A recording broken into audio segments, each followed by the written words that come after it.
자, 슬기로운 언어 생활, 우리 예주부터 시작하겠습니다. 저는 일단, 여기에서 보통 신조어나 그런 사람들 사이에서 자연스럽게 새로 생긴 말, 이런 것들을 보통 중점을 두고 얘기를 하잖아요. 그래서 저는 여기 64쪽에 보면은 음, 이런 이야기를 주고받으면서 꼬리를 물고 생각을 확장하기보다 즉각적인 반응을 위해서 대화하는 경우가 많다.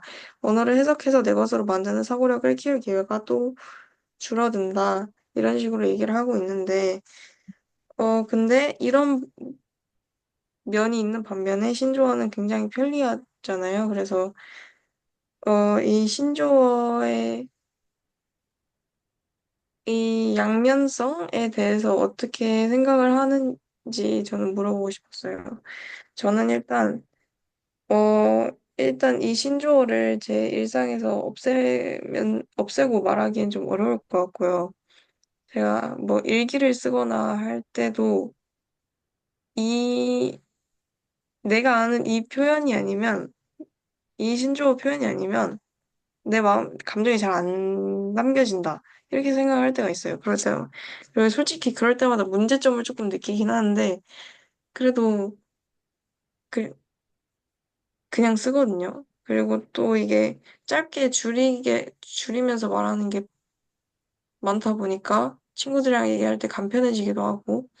근데 그래도 저는 그 긴 글을 쓸 때, 그런 음, 바른 말로, 표준적인 말로 되어 있는 글을 쓸 때 사람이 느끼는 그런 만족감이나 그런 얻게 되는 능력 그런 게 분명히 있다고 생각하거든요. 저도 느꼈고.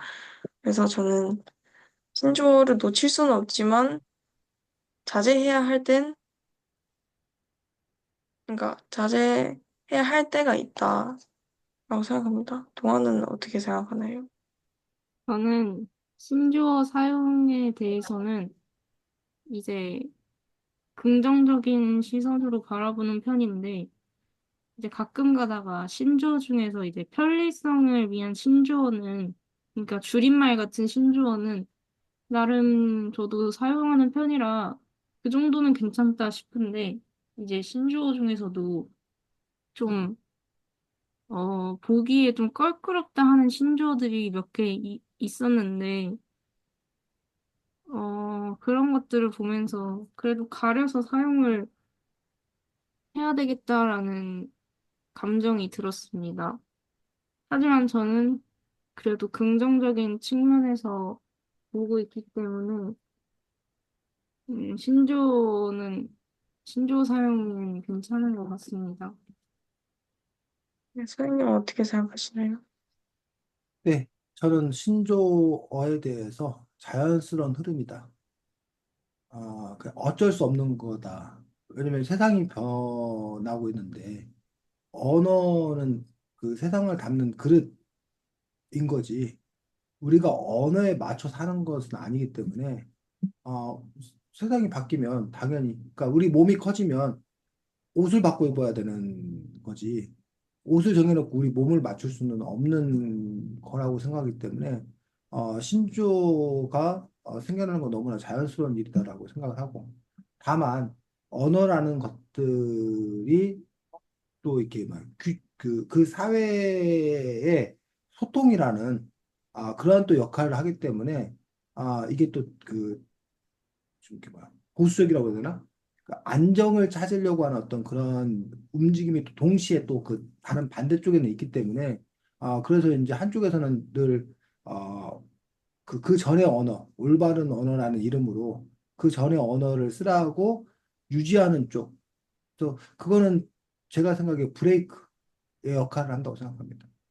그리고 신조어 이건 엑셀 자동차가 달릴 수 있는 이유는 브레이크가 있기 때문에 그 브레이크가 적절하게 이렇게 속도를 좀 이렇게 조절을 해줘야 자동차가 막 달리기만 하면 사고가 날 텐데 브레이크가 있어서 안전하게 갈 수 있는 어떤 그런 것처럼. 근데 반대로 브레이크를 계속 밟아버리면 자동차가 못 나가는 어떤 그런 부분들처럼 신조를 통해서 계속 가는 거가 당연한데 너무 그거를 그냥 신조어를 권장하고 막 사용해를 하고 독려하고 막 이래 가지고는 그 사회의 어떤 그런 공감대가 형성되지 않기 때문에 그런 점에 있어서 뭐 이렇게 그 전에 그 신조어 사용을 자제해야 된다, 올바로를 써야 된다라고 주장하는 사람들의 말이 틀리지 않았다.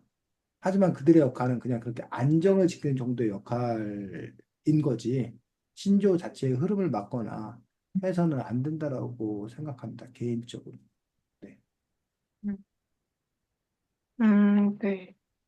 음, 두 번째로는 여기에 뭐 핵, 짱킹 이런 것뿐만 아니라 이런 그러니까 만들어진 단어들에 몇 개가 언급이 매 장마다 되는데 이 중에서 그냥 별 큰 질문은 아닌데 제가 이 비대면, 신박하다, 고급지다 이건 제가 그 비대면도 원래 있는 말인 줄 알고 신박하다랑 고급지다는 표준 말인 줄 알았어요. 근데 이게 아니라서 좀 놀랐거든요.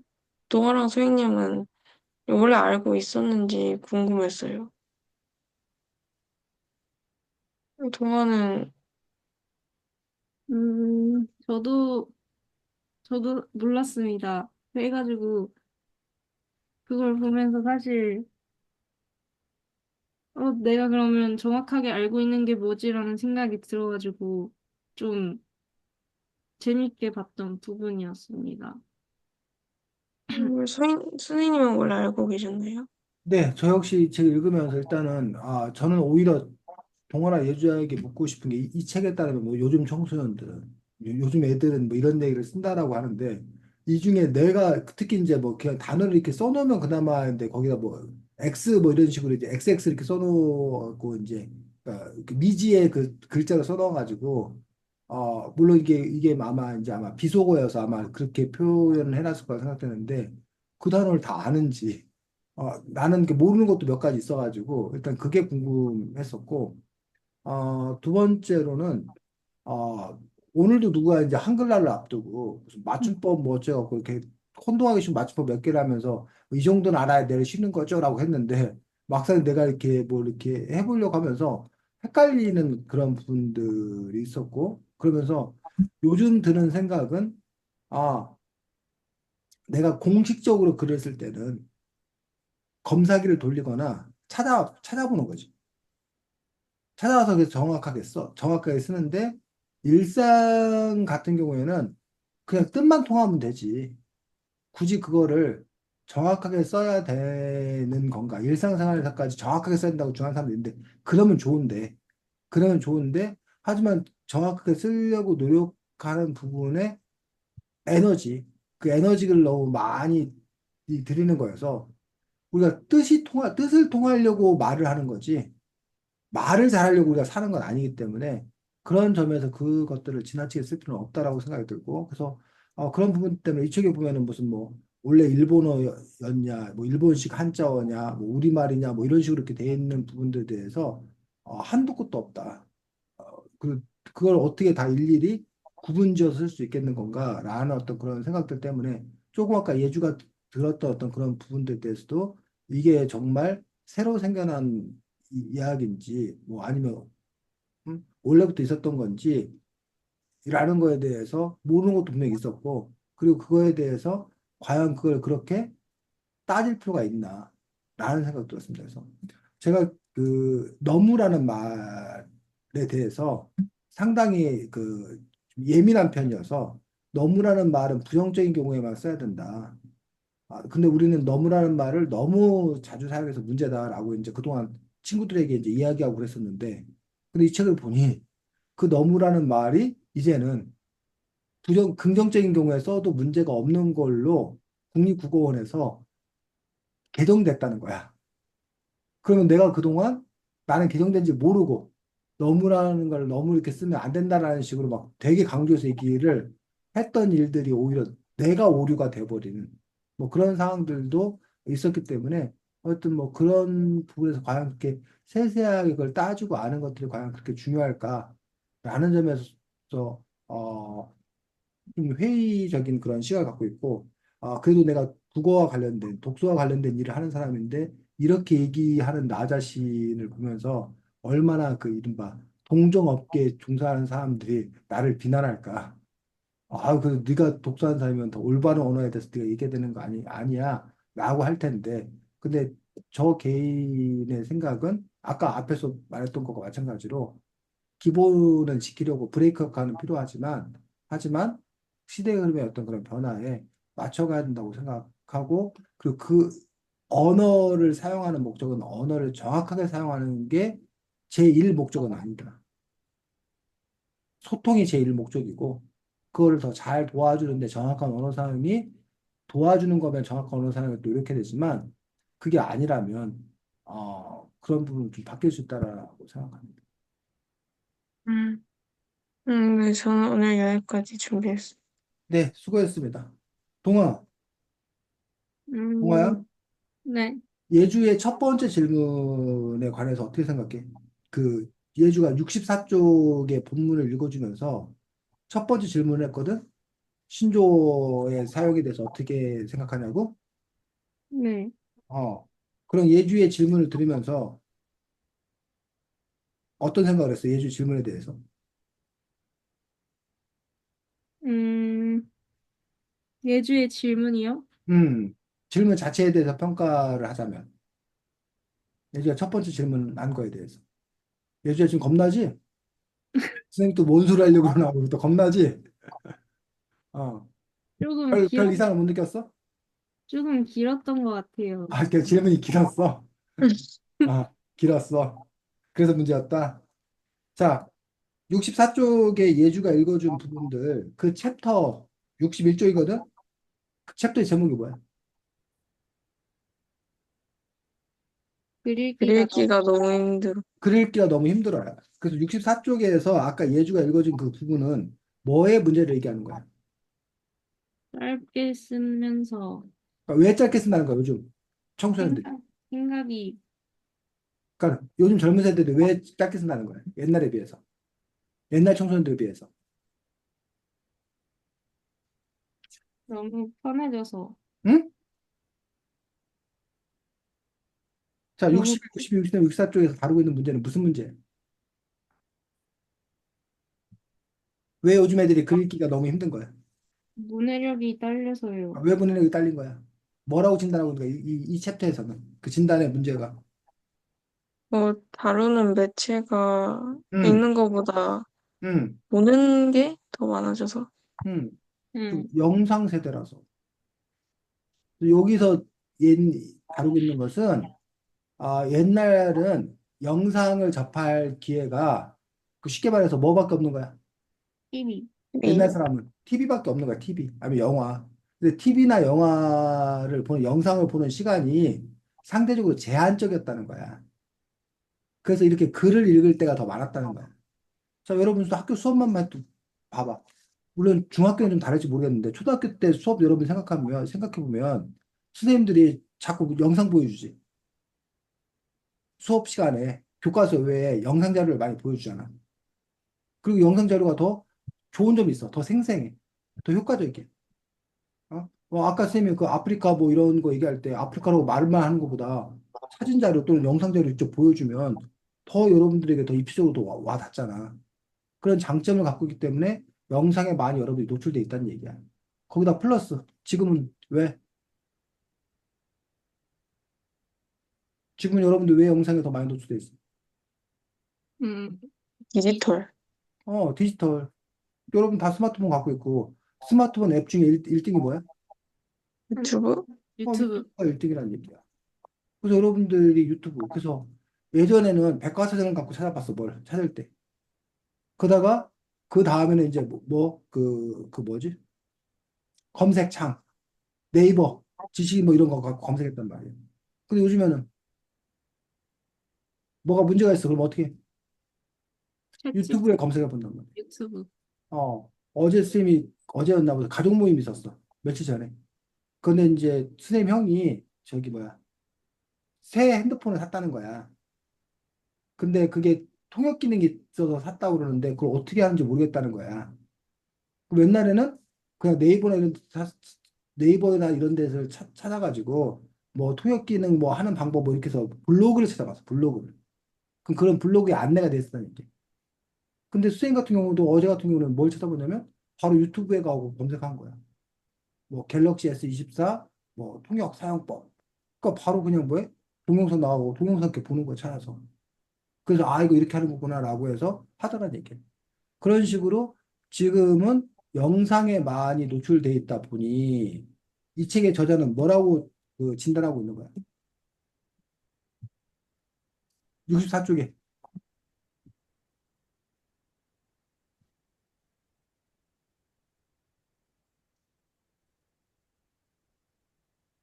음,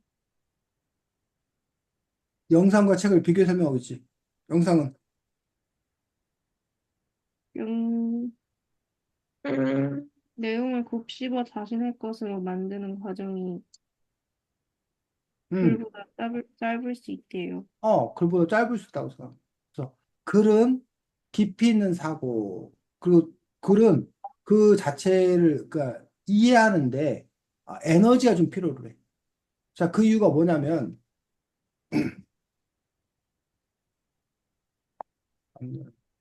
만약에 여러분들 그 소라고 써 있다고 생각해 봐. 그 이 소라는 거를 써 놓으면 자, 소라고 써 있으면 예주는 뭐가 떠올라? 소우할 때 그 소. 소우할 때 소 같은 거 생각나. 어, 뭐야? 동화는 소요, 소. 어? 소요. 그 무슨 소? 그냥 응모하는, 운명하는 소. 그런 소가 떠오른단 말이에요. 근데 만약에 이거를 한글을 모르는 외국인한테 그거를 주면 소라고 주면 그냥, 아무것도 안 떠오를 거 아니야. 이게 뭐지 그럴 거 아니야. 네, 근데 너희들이 말하는 그 황소, 뭐 젖소 이런 그림을 갖다 놓으면 예주나 동화는 그 젖소 황소를 보는 순간 뭐 머릿속에 뭘 떠올릴 필요가 없잖아. 네, 바로 보면 알잖아.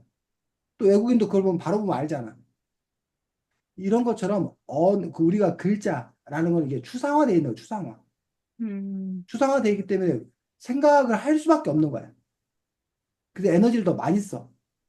그래서 글이라는 것들을 이렇게 읽어가면서 그게 도대체 무슨 의미인가, 무슨 말인 건가를 생각해 봐야 되는 그런 과정을 거치는 거예요.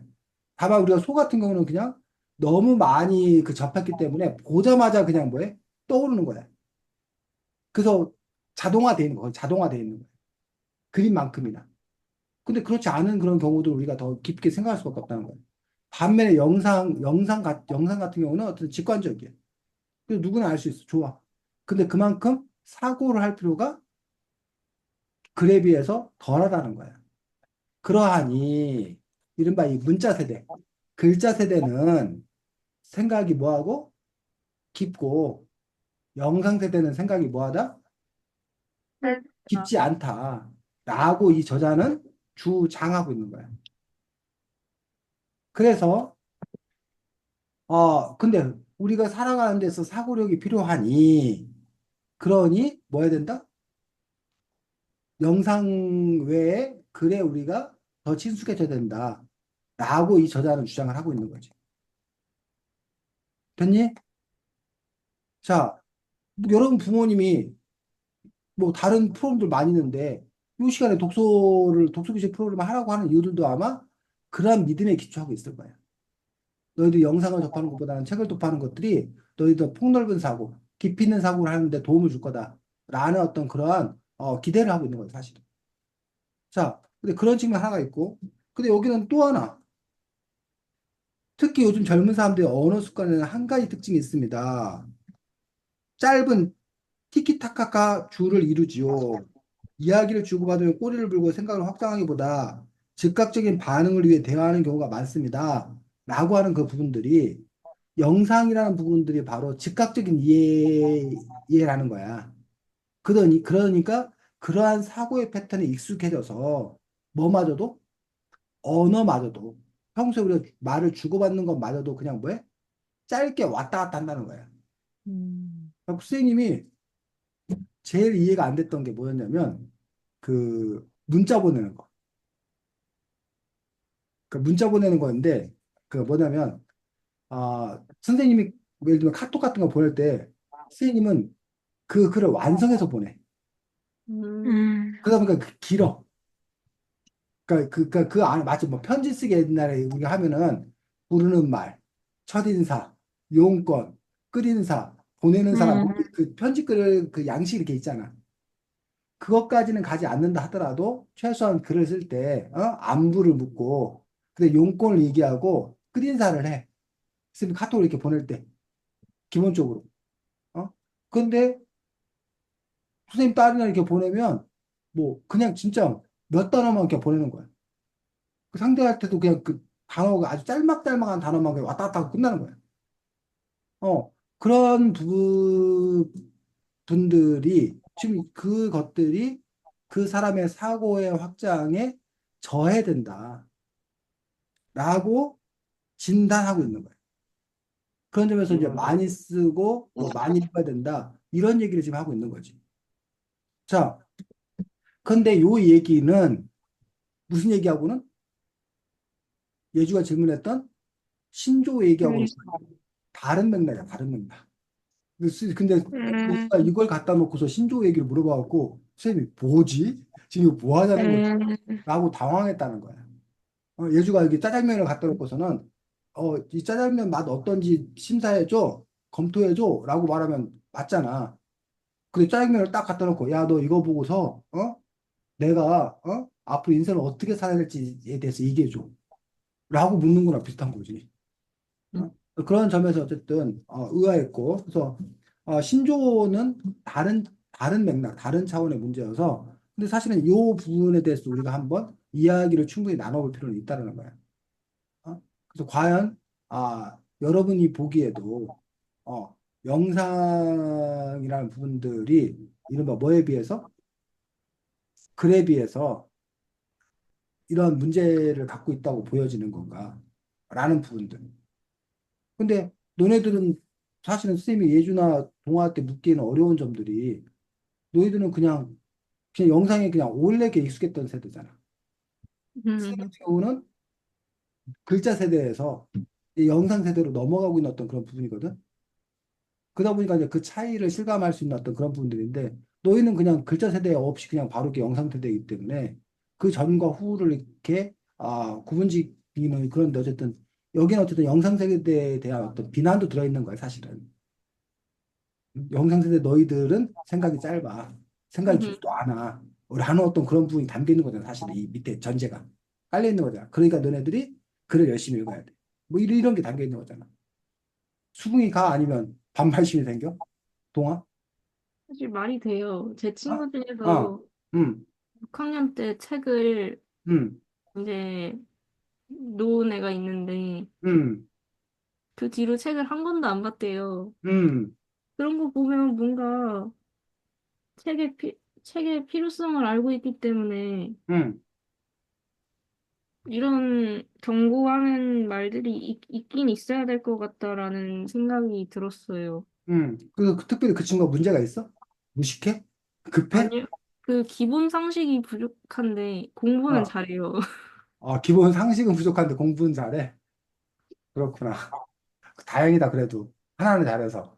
공부는 예주가, 진짜 잘해요. 예주가 보기엔 어때? 저는,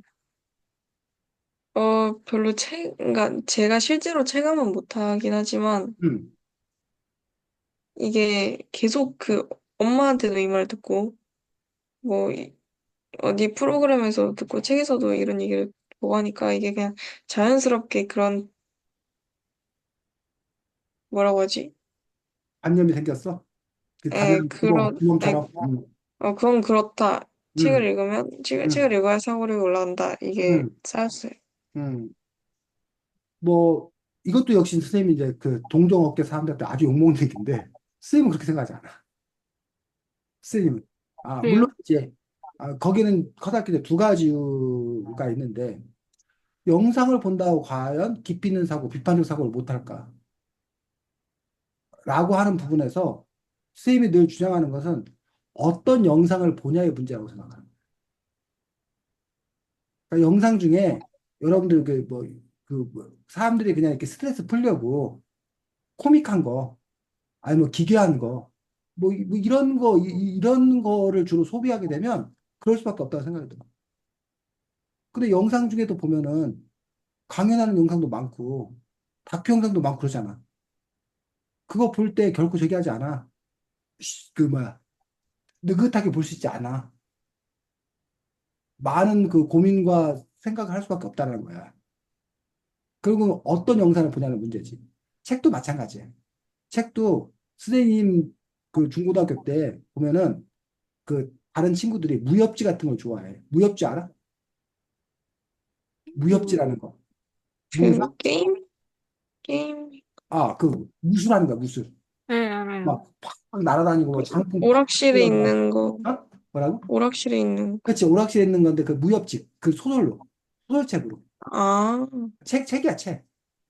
책이고, 여자친구들, 여자들 같은 경우는, 그 무슨 뭐, 그 당시에는 아메리칸 로맨스니 뭐 이렇게 해서 그 사랑이 하는 이야기, 이를 음, 다루는 그런 책이 한때 막 되게 유행이었었어. 근데 그런 책은 아무리 봐도 사고 깊어지지 않아. 그러니까 책이라는 매체가 문제가 아니라 선생님 생각에는 무슨 내용을 무슨 내용을 보냐가 더 중요하다는 거지. 그러니까 정말 무협지 읽는 사람보다 철학자의 강연을 영상으로 보는 사람이 선생님 생각은 더 생각이 깊다라는 거야. 이해가 가? 지금 선생님 뭘 얘기하는지 이해가 가? 네. 그런데 선생님 말의 문제점도 알아. 왜냐하면 영상의 컨텐츠가 아까 철학자의 강연이나 이런 내용들보다 흥미 위주의 것이 훨씬 많아. 그래서 영상을 접한다 그러면 대부분 사람들이 뭐 흥미를 접근한다라는 식으로 이렇게 등치시키는 거야. 똑같다 여기는 거야. 그러니까 영상이 사고력이 짧아진다. 라고 생각하는 거고, 책은 상대적으로 책 중에도 흥미주의 책이 있어. 근데 그 흥미주의 책의 비중이 상대적으로 적다는 거야. 그 외에 다른, 진지한 분야를 다루고 있는 책의 내용들이 많다는 얘기예요. 그러니 책을 보면 진지한 내용을 보는 거고, 그러니 생각이 깊어지는 거다. 이런 식으로 이렇게 일반화시켜서 바라보면 예주나도 동화가 여겼던 그런 생각들이 맞다는 얘기예요.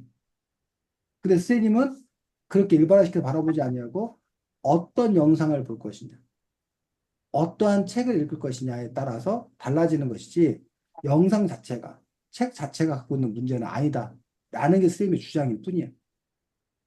두 번째로 뭐냐면 소크라테스가 책 읽지 말라고 한 거 혹시 알아? 예? 소크라테스가 책을 읽지 말라고 그랬어. 소크라테스 시대에 책을 읽는 거는 정말 끔찍한 일이라고 여겼어. 왜 그랬을까? 책이 생각을 망쳐서? 책이 생각을 망친다고 그랬어. 책이 생각하는 힘을 없앤다고 그랬어. 아, 그냥 지금은 이게, 아, 영상이 없앤다고 그러잖아.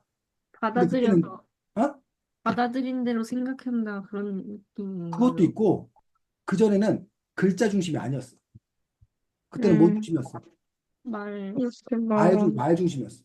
그럼 그 스승의 말을 그대로 뭐 해야 돼? 다 기억하고, 외워야 돼. 기억해야 돼. 근데 책이 나옴부터 뭐 할 필요 없는 거야. 기억할 필요가 없. 기억할 필요가 없는 거잖아. 그러면 그 전 세대 입장에서 봤을 때 애들이 기억을 안 해. 그럼 애들이 완전 뭐야? 바보야, 바보. 그렇잖아. 기억할 줄 모르잖아. 그러니까 완전 바보란 말이야. 자, 지금 스마트폰 때문에 예주나 그 동아 혹시 아빠 엄마 핸드폰 번호 뭐 할머니 할아버지 핸드폰 번호 다 외워? 네. 동아 다 외워? 엄마 아빠 어, 정도는. 엄마 아빠 정도 외워? 선생님은 가끔 선생님 핸드폰 번호도 몰라갖고 맨날 그거 찾아봐. 그 그리고 당연히 뭐 다른 사람 핸드폰 번호를 머릿속에 기억할 필요가 음, 없잖아. 그냥 이름 갖고 그냥 검색해서 그냥 바로 눌러서 하잖아. 그러니까 그러다 보니까 그 번호를 잘 기억을 못 한다는 얘기예요. 그래서 선생님이 이 핸드폰 쓰기 전에 그때는 당연히 뭐예요? 번호를 줄줄줄 외우고 다녔어. 공중전화 가서 전화하려면 번호를 외워야 돼. 물론 뭐 숫자보다 적어갖고 그냥 보기도 하지만 그런 식으로 기기의 발달에 따라서 사람들이 기억하는 법, 생각하는 방법이 뭐 한다는 거야? 바뀐다는 거야. 그러면 소크라테스 시대에 우리가 구술로 하던 그런 시대보다 책 읽는 시대 사람들이 더 어리석어? 네, 어, 동안 뭐, 아니에요. 아니 더 어리석냐고. 그 소크라테스 이전의 시대 사람들보다 그 이전에 책을 보는 그런 시대 사람들이 더 어리석어졌냐고. 아닌 것 같긴. 아니잖아. 그때보다 훨씬 더 인류의 문명은 더 발달했잖아. 그렇다면 책의 시대에서 뭘로 넘어가도 영상 영상 시대로 시대로 넘어가도 과연 어? 더 멍청해질까? 더 어리석어질까? 아니면 오히려 영상의 시대가 더 책의 시대보다 더 나은 형태로 발전할까? 라고 하는 점에서 책이라는 어떤 그런 매체가 갖는 어떤 그런 특성이 있을까? 라는 부분에 대해서 우리가 한번 생각하고 따져볼 필요 있다는 거예요. 그 부분에서 어쨌든 지금 대단한 많은 연구가 이루어지고 있어. 그래서 뭐 영상만 보면 뇌가 뭐 망가진다는 둥, 책을 봤더니 뭐 뇌가 더 활성화돼서 얘가 똑똑해진다는 둥. 그래서 책을 읽지 않은 어떤 그런 기운이 상당히 강해. 그래서 그 말이 틀렸다는 게 아니고 쌤이 지금. 그런데 그 점에 있어서 과연 우리가 영상이나 이 부분들을 어떻게 봐야 되는 건가? 그래서 뭐 응? 오히려 그런 얘기도 막 많이 떠돌잖아. 뭐 빌 게이츠나 뭐 이런 그 뭐야 IT 그 잘 나가는 사람들은 자녀들에게 핸드폰을 중학생 때까지 핸드폰을 주지 않는다. 스마트폰을 주지 않는다. 어? 지들이 팔아를 먹으면서 자기 자녀들한테는 안 준다. 뭐 이런 얘기들을 막 한단 말이야. 그래서 그 부분들에 있어서 여러분들이 어쨌든 그 현상들을 어떻게 볼 것이냐. 그래서 오히려 선생님은 그 영상을 보더라도 그 영상을 가지고서 우리가 뭐 할 수 있다라면 토론할 수 있다라면 그 영상에 대해서 우리가 깊이 있는 생각을 할 수 있다라면 영상 그 자체가 과연 문제일 건가? 라고 하는 어떤 그런 부분들. 물론 쌤에게 문제 있어.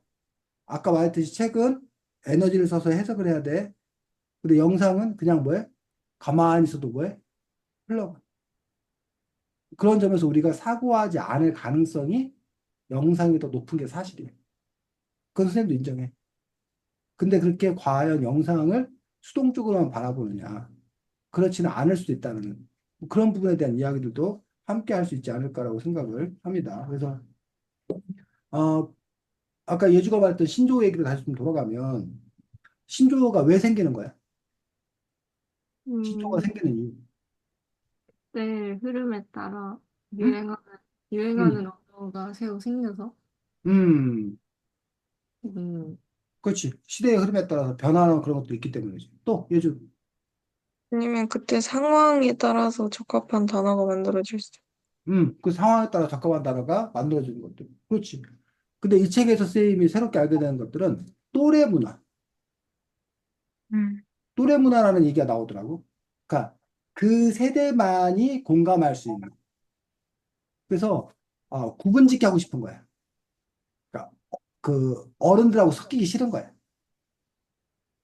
그러니까 아니면 또 이렇게 생각할 수 있지.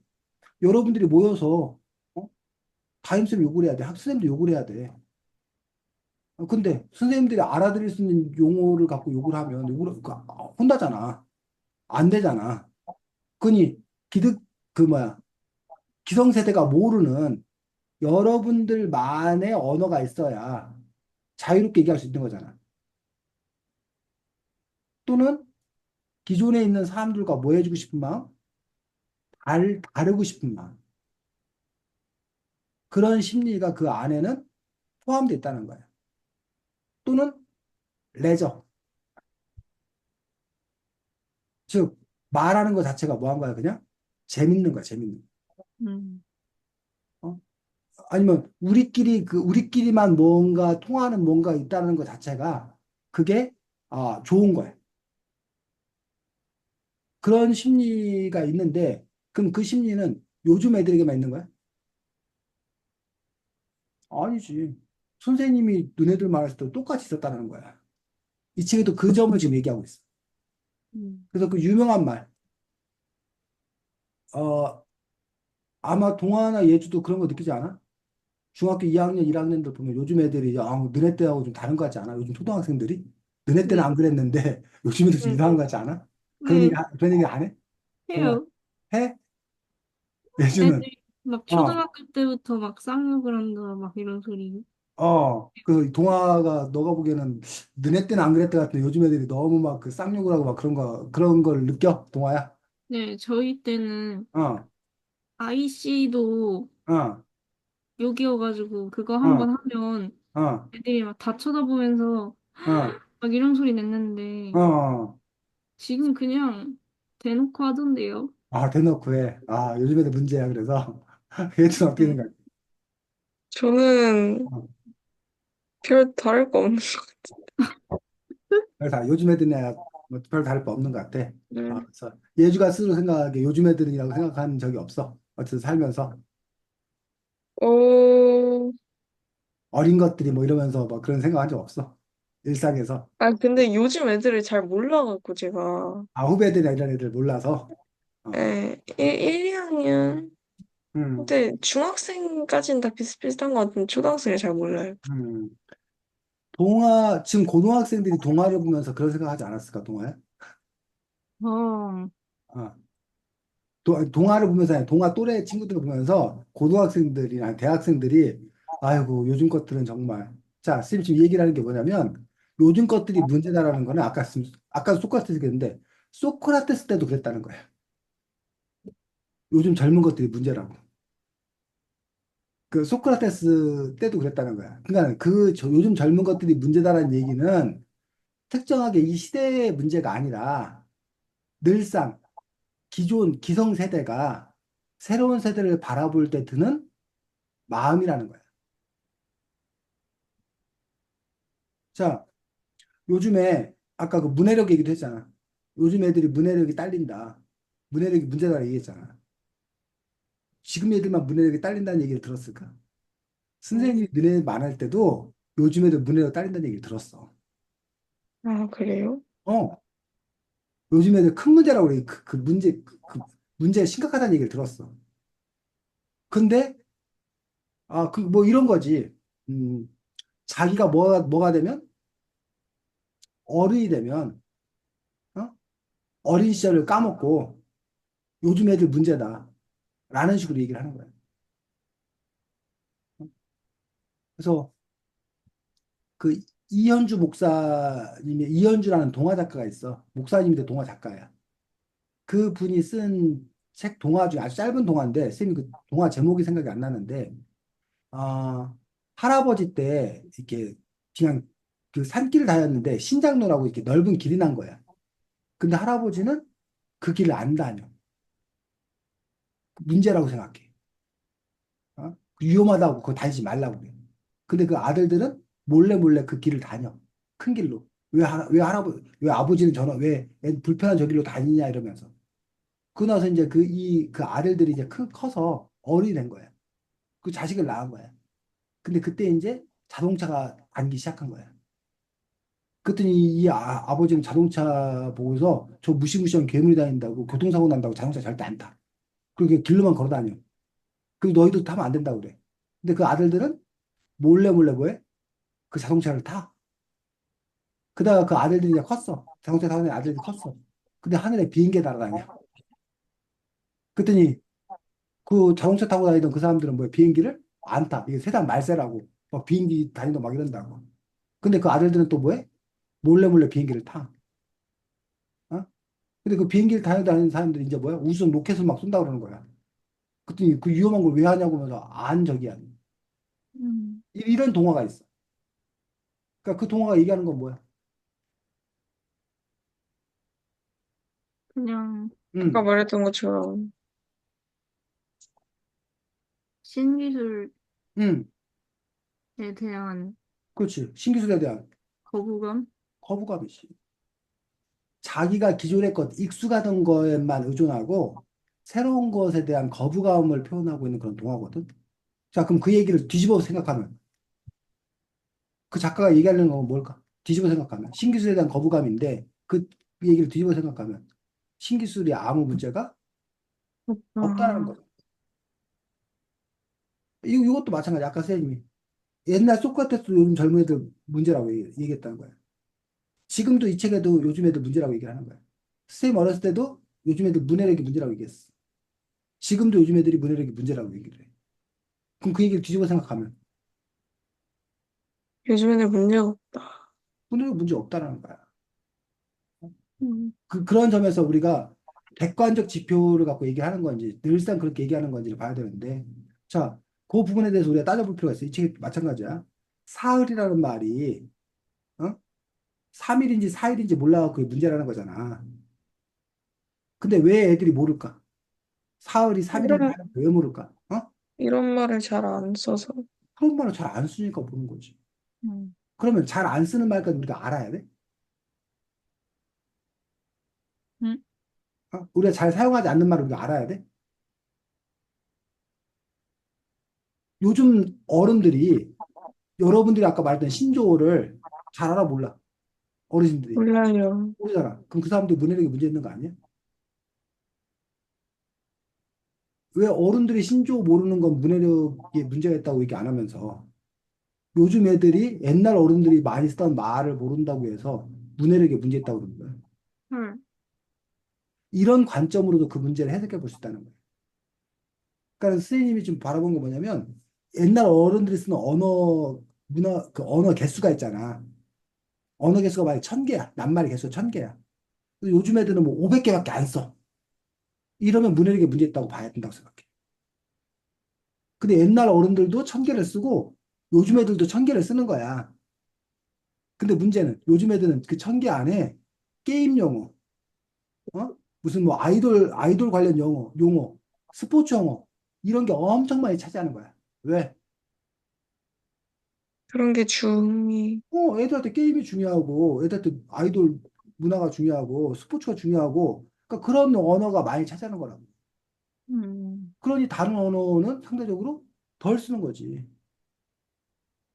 그래서 그러다 보면 이 아이들의 아까 선생님 언어는 뭐라고 했어? 그 삶을 대변한다고 그랬잖아.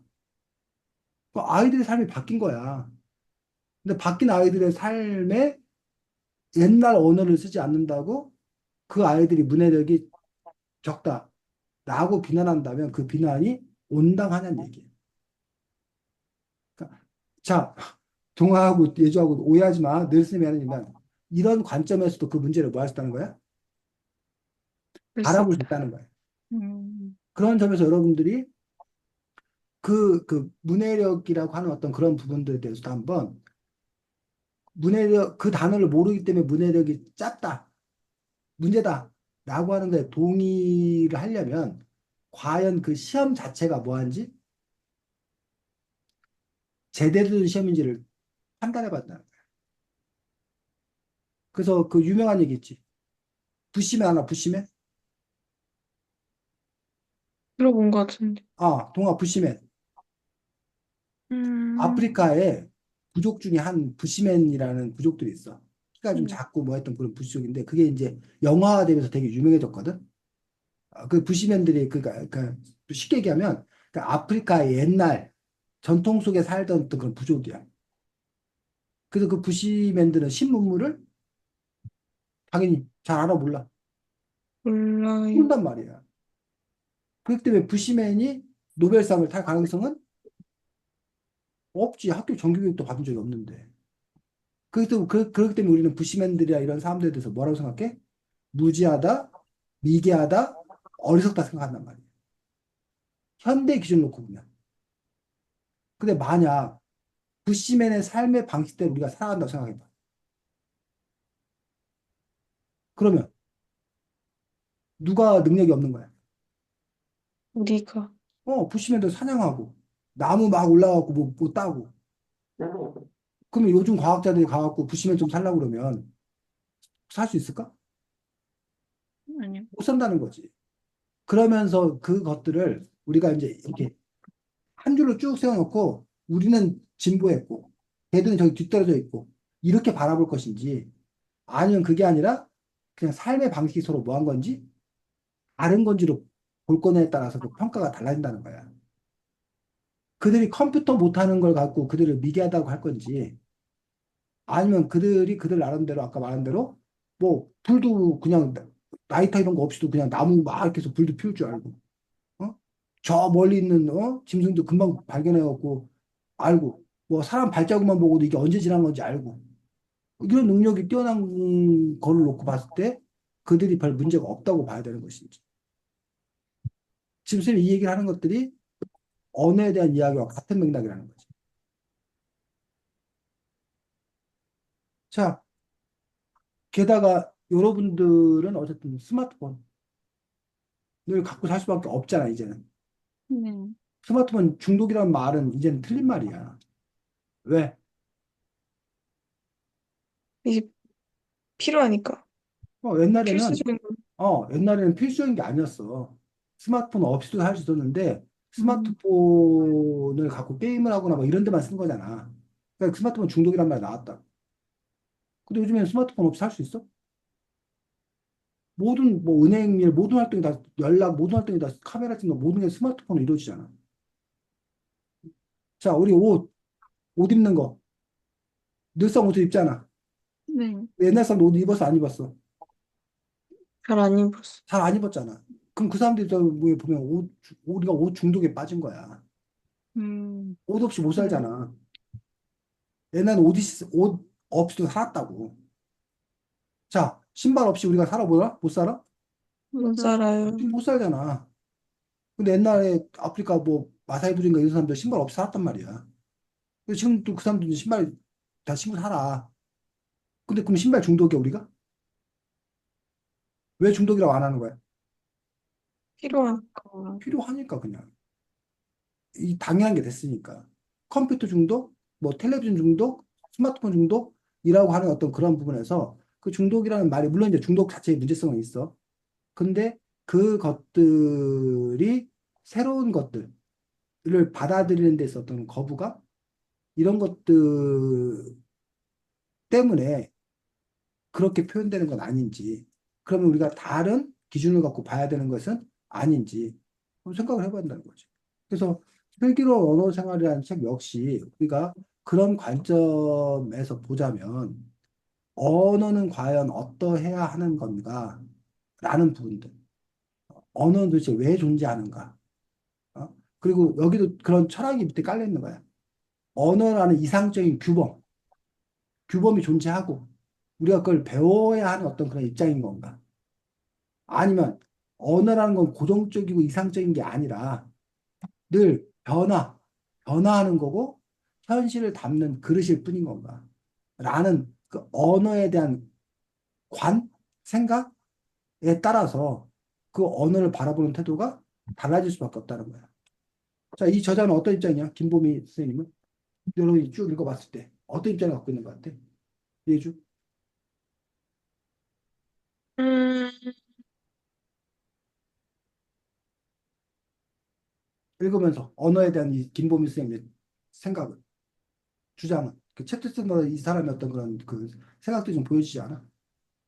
딱히 별로 그렇게 그 언어의 변화에 대해서 그닥 반기는 것 같진 않은 것 같아. 안기는 것 같지는 않다. 동화는 음, 저도 살짝 그쪽에 음, 대해서 비판적인 태도를 보이는 것 같았어요. 자, 근데 수님은 그 오히려 예주하고 동화 입장에서 봤는데 살짝이라는 표현을 썼잖아, 너네들이. 그 전에 다른 책들은 대부분 뭐야? 살짝이? 절대 안 된다. 음, 올바른 언어를 지켜야 한다. 신조어 문제다야. 뭐 음, 일본말 문제다야. 그러니까 그런 건 쓰면 안 된다야. 그래서 우리말을 써야 되고 올바른 언어를 사용해야 되고 그런 유의 책들이 대부분의 책이었다는 얘기야. 그동안에. 근데 요 책을 보면 쌤이 놀랐던, 이 김보면 쌤의 책을 보면 놀랐던 것들은 뭐냐면, 오히려 이 선생님은 되게 그런 점에서 유연해. 세상이 바뀌었으니 그렇게 변화하는 것 아니겠냐. 라는 입장을 갖고 있는 거야. 근데 이제 그렇다고 해서 문제 없다 이런 건 아니지. 하지만 우리가 좀 생각해 봐야 된다. 그래도 뭐 해야 된다. 라는 정도의 어떤 그런 포지션을 취하고 있는 거지. 그런 음, 점에서 여러분이 언어라고 하는 어떤 그런 부분에 대해서도 그 포지션이 아까 말했듯이 뭐가 문제야? 아우 고리타분하게 무슨 뭐 규칙이니 뭐 옛날 뭐 올바른 거니 제발 그딴 얘기 좀 그만해. 그냥 자유롭게 쓰면 되지.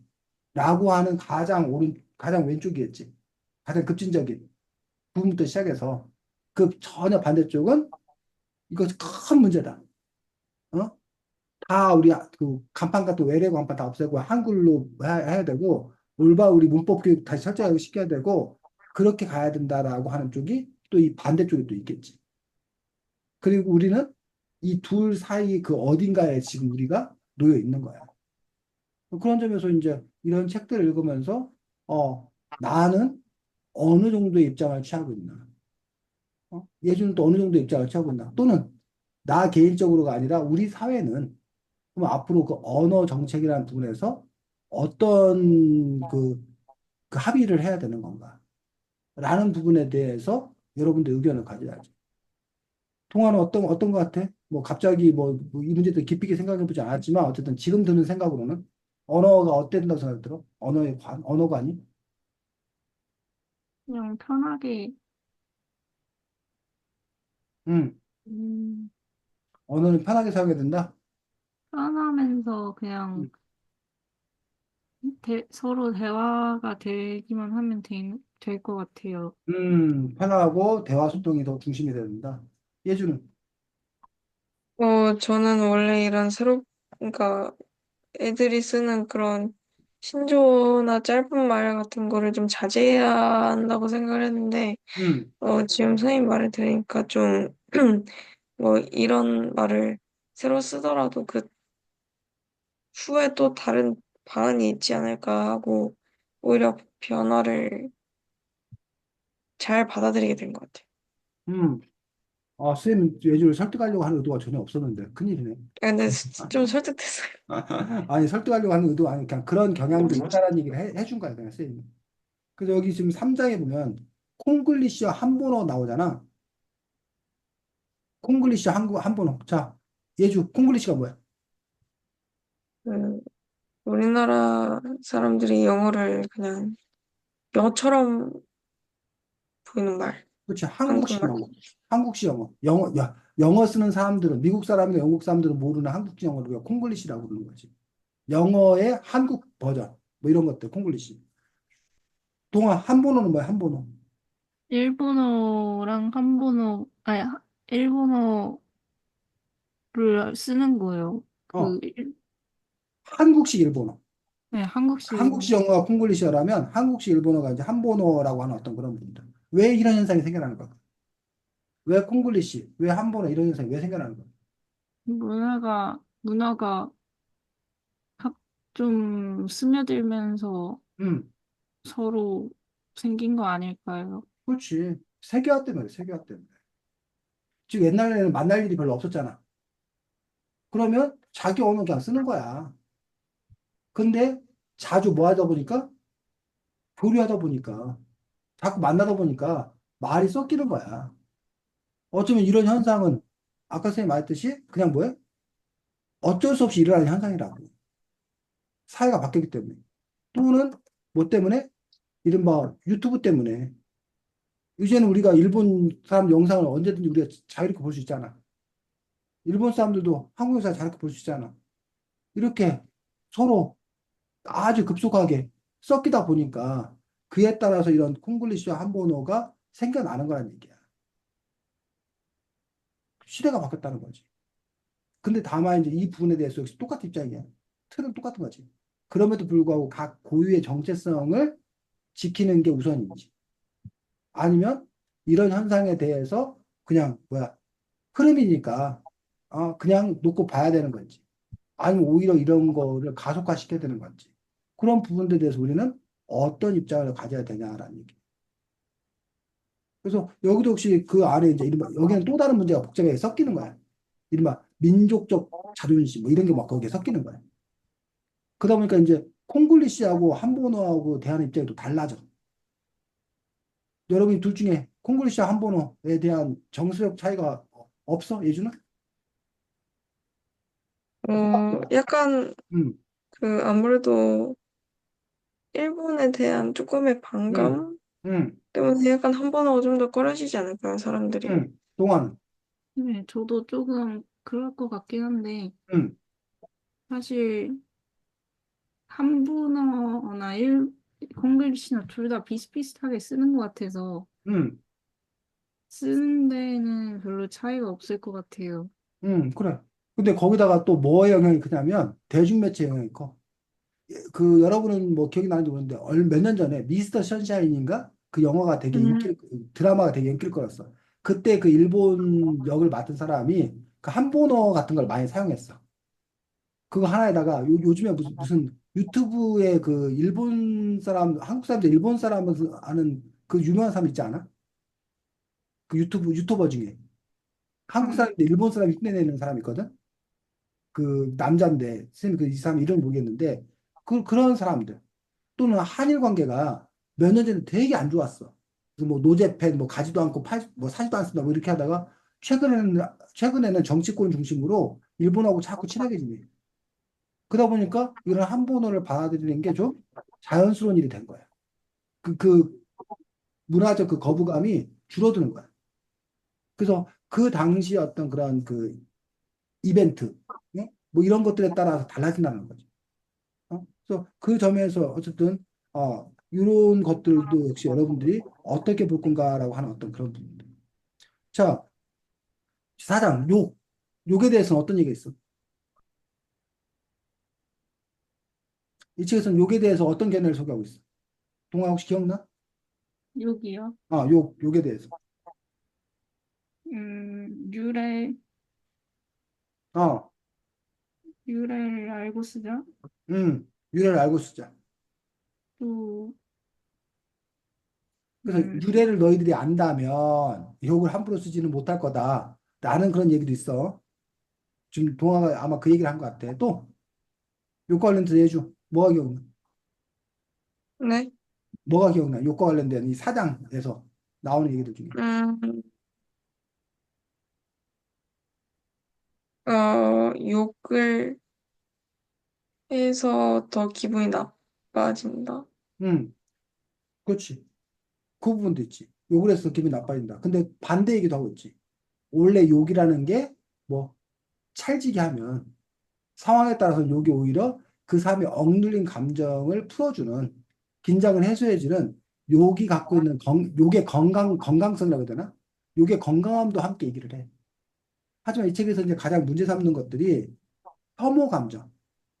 그 욕이라고 하는 어떤 그런 부분들이 그 뭐라 그러나 특정 세력 장애인이라던가 뭐 예를 들면 외국인이라던가 이런 인종 혐오라던가 이런 것과 연관되어서 결국 이른바 약자에 대한 폭력으로 사용되는 것들 그런 부분들에 대한 어떤 그런 문제 제기들 이런 부분들이 또 이렇게 있는 거지. 그러니까 결국 언어라고 하는 어떤 그런 부분들이 그냥 단순한 말이 아니라 그 안에 바로 이러한 사람들의 폭력성 또는 어떤 정치적 어떤 그런 관계들 이런 것들이 언어에도 영향을 미친다는 것들 그런 부분들이 이제 문제 제기를 하고 있는 것들이 사장 같은 경우가 좀 이렇게 특이한 그런 장이었고 수입 입장에서는 제일 그 이 책이 다른 책과 달랐던 점이 5장이에요. 5장. 동아 왜 5장이 다른 책과 다르다고 그럴까 선생님이? 음, 좀 오장이 다루고 있는 주제는 뭐야? 뭔가 음, 갑자기 AI가 막 나오면서 음, 미래 과학? 음, 그런 거랑 합쳐지면서 음, 언어를 엮었어요. 예준은 5장 보면서 저도 AI,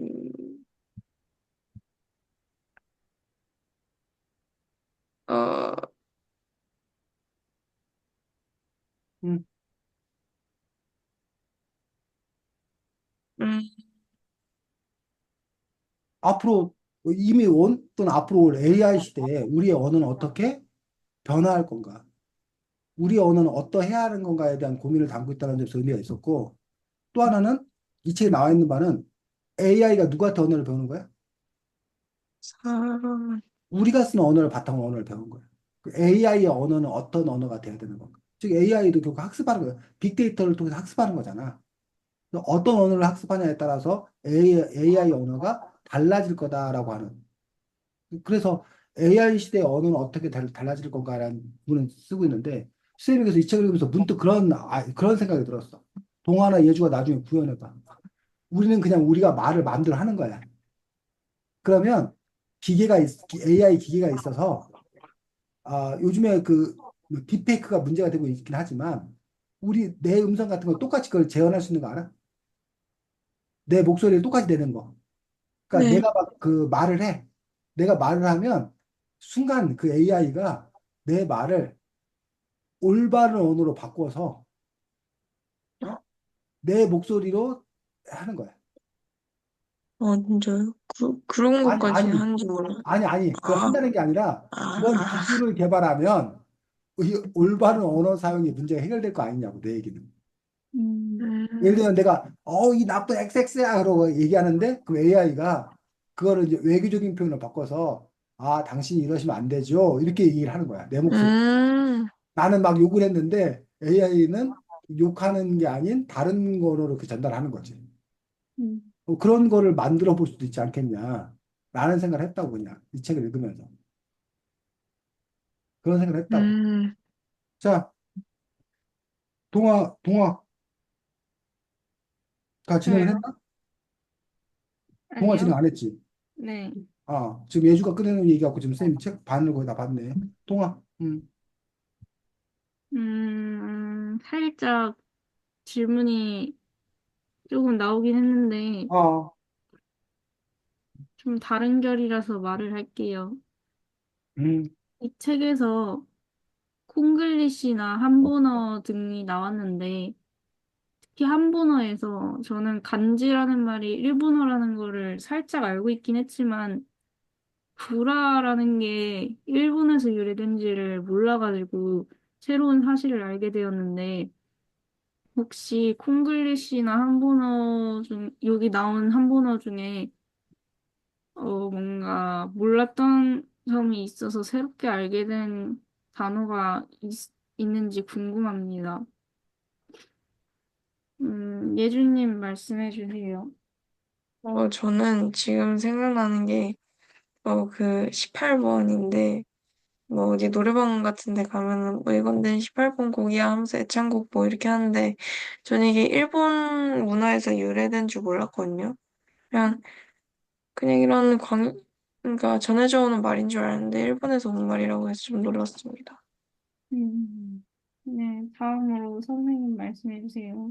네, 뭐 저도 아까 말했던 익숙한 단어들이 원래는 일본어라고 해서 사실은 보면 뭐 철학이다 뭐 이런 말들 자체가 다 일본식 한자어. 근데 철학이란 말이 우리나라에 없다가 일본에서 이렇게 들어온 어떤 그런 말들이기 때문에 그런 식으로 따진다라면 우리 말 중에 쓸만한 말들이 확 줄어들지 않겠나. 그렇다고 대안도 없는 어떤 그런 상태 속에서 물론 이제 우리말이 있는데 이렇게 뭐 한본어라든가 일본어가 있는 거라면 원래 우리말을 살려서 써야 된다는 데는 동의. 하는 부분이 있습니다. 근데 그거 역시 너무나 익숙해져 있는 거라. 아까 뭐 구라치지 마라라고 하는 부분, 저도 전혀 당연히 구라가 거짓말 뭐 이런 것들이 우리말일 거라고 생각했지. 그게 일본어라고 뭐 생각이 못했고 그 점에서 이제 그럼 구라치지 마라는 말을 하지 말아야 되는 건가? 거짓말 하지 말 말이 있기 때문에 하지 말아야 되는 건가 생각이 드는데 또 하나는 아까 예주가 처음 얘기했던 거. 근데 거짓말하지 마하고 구라치지 마하고 좀 뉘앙스가 좀 달라가지고 이 상황에서 구라치지 마, 구라 때리지 마라고 말해야 내 감정이 더 잘 전달될 수 있을 것 같은데요. 라고 하는 부분에서도 언어의 풍부성? 뭐 이런 것들을 생각한다면, 굳이 그것들이 일본어라고 해서 과연 쓰지 말아야 되나? 뭐 이런 생각을 하고 있습니다. 네, 저는 여기서 마치도록 하겠습니다. 여기 보면 권리, 문화, 의무, 자유, 이런 말, 자유라는 말조차도 신조어라는 거예요. 일본식 신조어라는 거예요. 그래서 그런 점에서 어쨌든 전반적으로 우리의 언어 생활은 어때야 되는 건가에 대해서 아까 처음에 얘기했던 그 부분들, 중간에 얘기했던 그런 부분들, 여러분들의 언어관은 어떠해야 되는 건가? 그래서 늘 얘기하지만 어쨌든 이 김보민 쌤의 주장이야. 슬기로운 언어 생활이라고 하는 부분에서 이런 주장인 건데 이런 책들을 여러분 읽으면서 여러분 나름의 언어관을 여러분들이 확립하면 된다고 생각이 들고 아까 선생님이 수업 중간중간에 얘기했던 것들은 선생님의 주장일 수도 있고 선생님이 주장이 아닌데 선생님이 그냥 뭐 한 거야? 소개한 거야, 소개. 이런 주장도 있다. 이런 주장도 있다고 소개하는 거기 때문에 그 점에서도 여러분들이 또 여러 주장을 다 듣고 나서 여러분들도 여러분 나름대로의 그런 언어관 이런 부분들을 여러분들이 또 세워나가면 될 거다라고 생각합니다. 다음 주에는 예주의 승리로 제인구달인데 이게 선생님이 갖고 있는 책은 나무처럼 나무처럼이라는 출판사의 제인구달이거든. 이 책을 그래서 읽으면 제일 수업하기 좋고 혹시 이 책을 못 구하면 일반 다른 또 제인구달 책이 여러 출판사에 나와 있는 걸로 알고 있어. 다른 출판사 책을 구해서 읽어도 큰 문제는 없을 듯하고. 됐니? 네. 네. 너무 이제 어린이 버전을 읽지 말고 너무 어린이 예. 버전을 읽으면 아까 동화 같은 말 나와. 너무 뻔한 거 아니에요? 뭐 이런 얘기 나와. 이런 얘기 나오니까. 자, 오랜만에 수업 열심히 잘 했습니다. 수고 많았습니다. 자, 내일 한글날도 재밌게 잘 지내시고, 안녕. 안녕히 안녕히 계세요.